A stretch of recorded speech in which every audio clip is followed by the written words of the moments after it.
ایک سیکنڈ دیکھیے، آج کل جو ہے نا، کہنا تو نہیں چاہیے مگر اب ہو رہا ہے، کیا کریں ہم، پتہ نہیں گوبلز کا زمانے کو واپس لا رہے ہیں کہ پروپیگنڈا. بھئی اس سے زیادہ اگر کوئی مجھے بتا سکے چست 30 سے کسی نے کوئی کام کیا ہو. 26 کو خط ملا، وصول ہوا، 26 ہی کو ماہ رمضان میں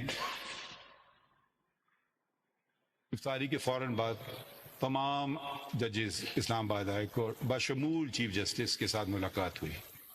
ٹھیک ہے، سرسری میٹنگ ملاقات نہیں ہوئی، 2.5 گھنٹے کی ملاقات ہوئی. اس ملاقات میں میرے ساتھی سید منصور علی شاہ، جو سینئر پیونی جن کو ہم کہتے ہیں مگر آئین میں سینئر موسٹ جج کا نام ہے، وہ بھی موجود تھے. ٹھیک ہے، تو اگر ہم اس بات کو اہمیت نہیں دیتے تو یہ کیا میٹنگ رمضان کے بعد نہیں ہو سکتی تھی؟ نہیں ہو سکتی تھی، فوراً کی. کہاں کی؟ چیف جسٹس ہاؤس میں کی. ٹھیک ہے، تو یہ اب آگے پڑھیے ذرا اگلا پہلا. The following day,